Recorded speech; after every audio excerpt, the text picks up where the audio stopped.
नमस्कार। कोई भी माता-पिता जो होते हैं वो अपने संतान से अधिक प्रेम किसी से नहीं कर सकते। ये बात तो हम सभी मानते हैं कि हम सभी अपने बच्चों से सबसे ज़्यादा स्नेह रखते हैं। फिर ऐसी स्थिति क्यों आ जाती है कि वही कुछ जब बच्चे होते हैं वे बड़े होकर उनको यह स्टेटमेंट देना पड़े कि ये मेरे जो सफ़रिंग्स हैं उसका रीज़न मेरे माता-पिता हैं, मेरे टेंशन का, मेरे लाइफ़ में जो भी ये चीज़ें चल रही हैं, नेगेटिव चीज़ें चल रही हैं उसका रीज़न सोर्स मेरे माता-पिता हैं। अपने आप में कितना नेगेटिव स्टेटमेंट है।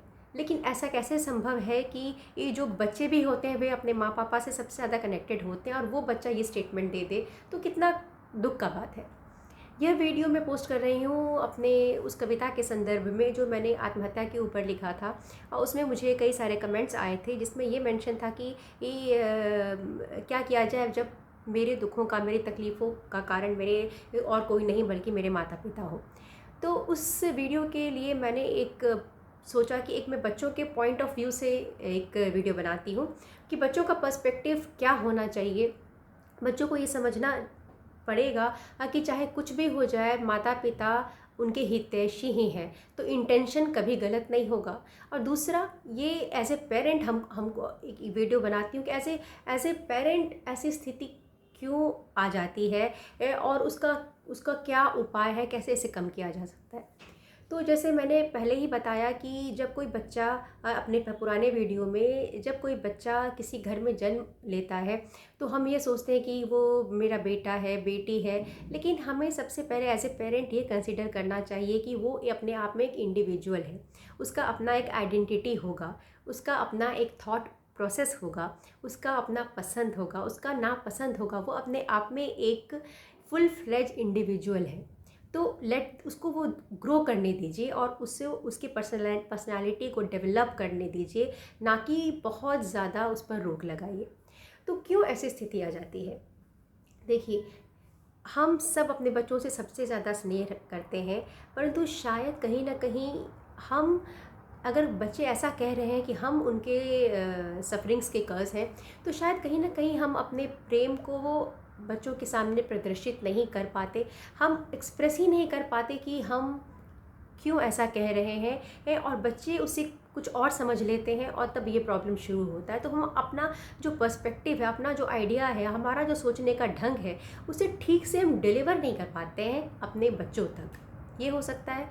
दूसरा, ये हो सकता है कि हम अपने बच्चों को इतना ज़्यादा प्रेम करते हैं, इतना ज़्यादा उनको उनके लिए प्रोटेक्टिव रहते हैं, इतना ज़्यादा उनको एक प्रोटेक्टिव एनवायरनमेंट में शेल में रखने का कोशिश करते हैं कि उसी प्रेम में ये बच्चे कभी कभी अपने आप को एक बंधन सा महसूस करते हैं और वो चाहते हैं कि उस शेल को तोड़ के वो आज़ाद हो जाए। ये एक हो सकता है। और तीसरा शायद ये हो सकता है कि हम अपने बच्चों को कंट्रोल करना चाहते हैं। हम ये मानने को तैयार नहीं हैं कि उम्र के साथ हम बड़े हो रहे हैं, हमारा एजिंग हो रहा है, हम बूढ़े होते जा रहे हैं, लेकिन हमारा बच्चा भी उम्र का असर हमारे बच्चों पे भी हो रहा है, वो भी उसी गति से बड़ा होता जा रहा है। 24 घंटों का जो ये साइकिल है, जो चक्र है, वो यदि हमारे लिए है तो हमारे बच्चों के लिए भी है। तो वो भी बड़ा होता जा रहा है, लेकिन हमेशा यही यही कहते हैं कि अरे तुम तो बहुत छोटे हो, तुमको क्या समझ है।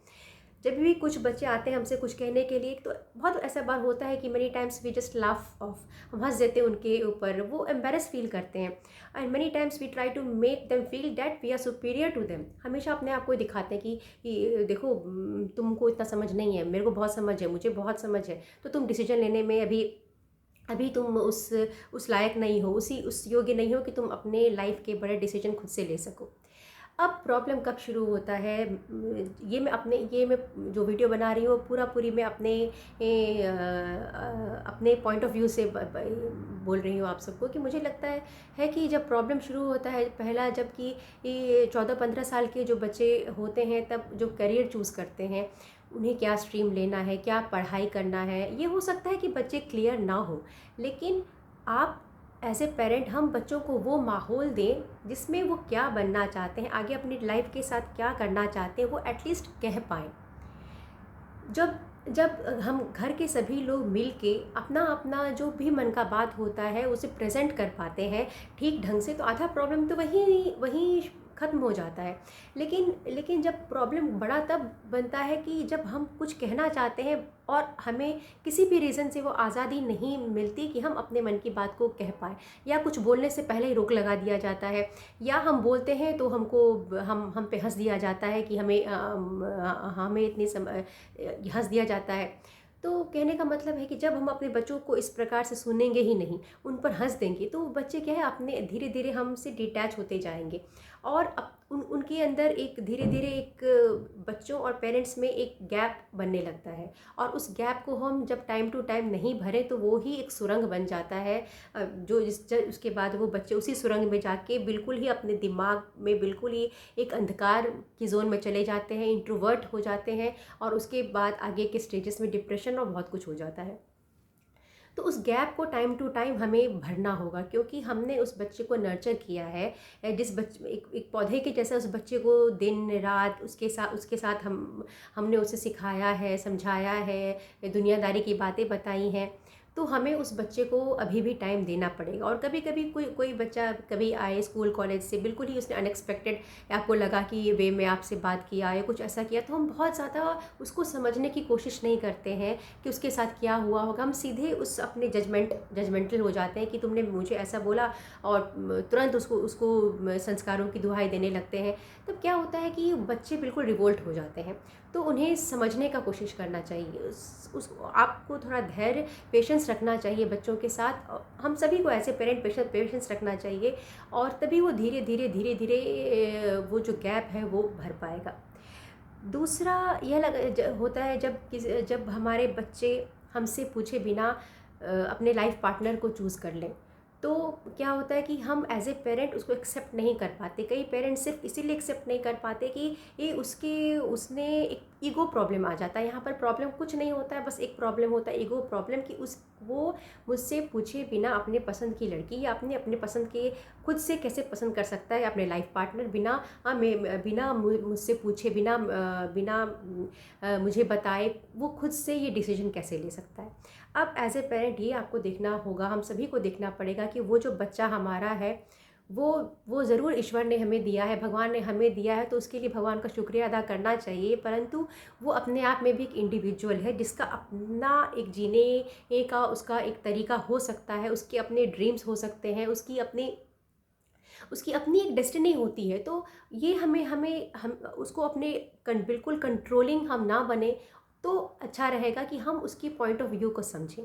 और ये भी है कि एज ए पेरेंट ये बात सही है कि हमारा बच्चा हो सकता है कि उतना मैच्योर नहीं है कि वो इतने बड़े बड़े लाइफ का डिसीजन ले सकता है। इन दैट केस जो भी बात हो, लेकिन हमें अपने बच्चों को सुनना पड़ेगा। कुछ भी हो जाए, we have to listen them. हमें उनको टाइम देना पड़ेगा, उनकी बातों को समझना पड़ेगा। और यदि हमें लगता है कि सर्टेन व्यक्ति उनके लिए सही नहीं है, तो एटलीस्ट हमें तुरंत अपना जजमेंट पास नहीं करना चाहिए बिना उस व्यक्ति से मिले हुए, बिना उन चीज़ों को देखे हुए कि वो जिसे भी हमारा बच्चा जिसके साथ भी रहना चाहता है, जिसके साथ भी शादी ब्याह करना चाहता है, वो आदमी या वो लड़का या वो लड़की है कैसा। तो ये चीज़ हमें अपने बच्चों को क्या होगा कि एक कंट्रोल, एक एज ए इंडिविजुअल देखना पड़ेगा कि वो भी एक इंडिविजुअल है। हम कर क्या सकते हैं, तो हम उनमें जब से वो छोटे रहते हैं, हम उनमें टाइम टू टाइम अच्छे संस्कार दे सकते हैं। एजुकेशन, अच्छा संस्कार देना, ये हम कर सकते हैं, ताकि उनका वो जिस किसी भी उनमें इतनी मैच्योरिटी आए उन बच्चों में, कि वो यदि अपना लाइफ पार्टनर खुद से चुने, इसमें कोई गलत भी नहीं है, तो उनके अंदर इतनी मैच्योरिटी हो कि वो अपने लिए वो अपने स्वभाव के हिसाब से या अपने लाइफ के हिसाब से, अपने ड्रीम्स के हिसाब से एक सही लाइफ पार्टनर चुन पाएँ। तो इसमें हमें, यदि एज ए पेरेंट हमें लगता है कि यदि कहीं कोई दिक्कत है सर्टेन व्यक्ति में, तो हमें पूरा अधिकार है अपने बच्चों को समझाने का कि ये पॉइंट है जिसमें कि मैं तुमसे मेरा पॉइंट बिल्कुल अलग है, ये सर्टेन व्यक्ति में ये गुण है, ये अवगुण है।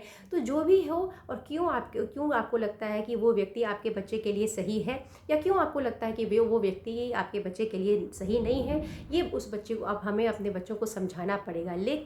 लेकिन मेरे हिसाब से सब कुछ समझाने के बाद यदि बच्चा आपका मैच्योर है, आपको लग रहा है कि हाँ मैच्योर है, तो उसको एक जो फाइनल डिसीजन होता है वो कहीं ना कहीं एक सर्टेन एज के बाद हमें अपने बच्चों पर ही ये सौंप दे, तो वो अच्छा होगा, क्योंकि let them take the decision of their life, जो भी मेजर मेजर डिसीजंस होते हैं, क्योंकि बाद में यहीं कहीं कुछ ये होता है तो वो बच्चों के मन में बहुत बड़ा एक गिल्ट, एक बहुत बड़ा डिस्टेंस क्रिएट कर देता है पेरेंट्स में और बच्चों में। और यदि वो कई कई लोग होते हैं जो एक्सेप्ट ही नहीं कर पाते कि मेरे बच्चे ने मेरी मर्ज़ी के ख़िलाफ़ शादी की, और इस बात का उन्हें इतना ज़्यादा बुरा लगता है कि लाइफ लॉन्ग वो एक तरह से फ्रिक्शन बच्चों में और पेरेंट्स में चलता रहता है।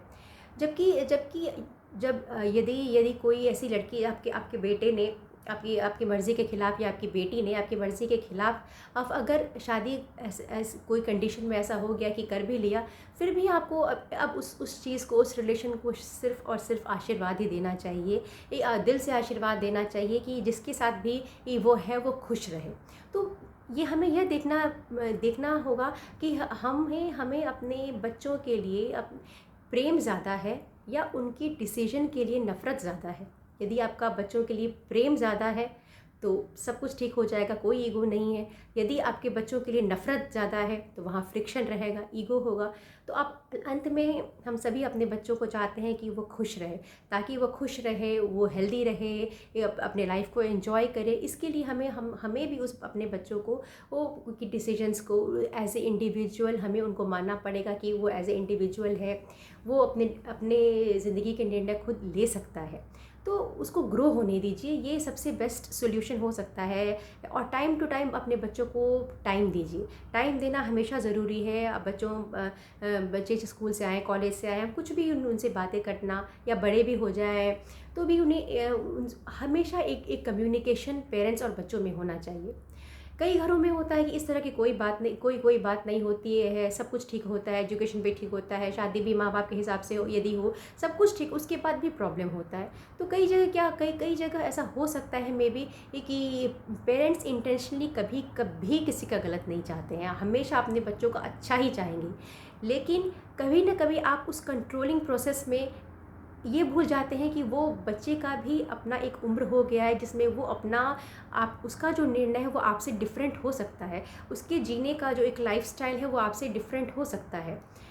तो क्योंकि टाइम चेंज हो गया है, हम लोग जिस एटमॉस्फेयर में पले बढ़े, वो बच्चों का एटमॉस्फेयर एंटायरली डिफरेंट है।